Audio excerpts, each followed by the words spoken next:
Des disparitions qui passionnent les médias. Ce lundi 29 mars, NRJ12 proposera un nouveau numéro de Crimes et faits divers. Celui-ci s'intéressera à la disparition d'Aurélie Vaquier, 38 ans, qui a quitté son domicile de Bédarieux, dans l'Hérault, fin janvier, mais aussi celle de Delphine Jubilard, 33 ans, introuvable depuis le 16 décembre dernier. Dans un communiqué de presse publié par NRJ12, on peut lire que de révélations exclusives sur ces deux affaires seront mentionnées. En effet, il est indiqué, Delphine Jubilard s'est volatilisée dans la nuit du mardi au mercredi 16 décembre 2020 à Cagnac-les-Mines. L'enquête suit son cours depuis et le secret de l'instruction a laissé filtrer de nombreuses révélations. Parmi elles, la vie cachée de Delphine, qui louait en secret des voitures ou des chambres d'hôtel, peut-on lire dans le communiqué. Ces révélations permettront-elles d'en apprendre un peu plus sur la disparition de l'infirmière de 33 ans? Depuis le 16 décembre dernier, les proches de Delphine Jubilard vivent un calvaire. Alors qu'une enquête a été ouverte et que de nombreux éléments ont été analysés, les amis de la jeune femme ne perdent pas espoir de la retrouver. En effet, elles organisent régulièrement des battues. On fait tout le Tarn.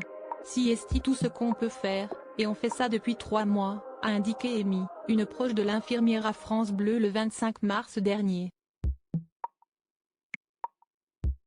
Démunies face aux journées qui défilent sans nouvelles de la disparue, elles avouent que leur vie est compliquée depuis la disparition de leur amie. La vie en ce moment est en stand-by. On ne sait pas quoi faire.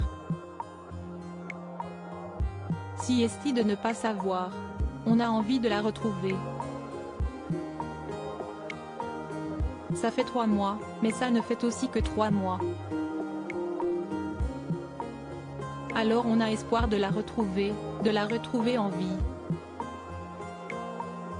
Très discrète dans les médias, elles affirment être écœurées par tout ce qu'elles ont pu lire sur sa vie privée et indiquent également, Delphine est si positive, elle ne mérite pas cela. Personne, d'ailleurs, ne mérite cela. Toutes très proches, si est à la sortie de l'école qu'elles se sont rencontrées et ont rapidement tissé des liens, on a fait des tas de fêtes, pour la naissance des enfants, les anniversaires, les réveillons de la Saint-Sylvestre, ont-elles conclu. Bien décidées à faire leur possible pour retrouver Delphine Jubilard, elles n'hésiteront pas à organiser d'autres battues prochainement. Une longue enquête en perspective? Les faits remontent au 15 décembre dernier. Selon les informations récoltées par les enquêteurs, Delphine Jubilard serait sortie de chez elle vers 23 h le mercredi 15 décembre, afin de promener ses 2 chiens. Tous deux sont revenus sans elle et, réveillé par les pleurs de sa fille aux alentours de 4 h du matin, Cédric Jubilard serait aperçu de l'absence de son épouse. Il a rapidement contacté les policiers pour signaler sa disparition.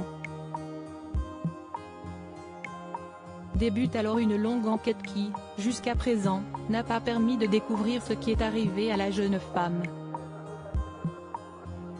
Ce nouveau numéro de Crimes et faits divers permettra-t-il de mettre en lumière de nouvelles révélations? Rendez-vous à 21 h 05 sur NRJ12.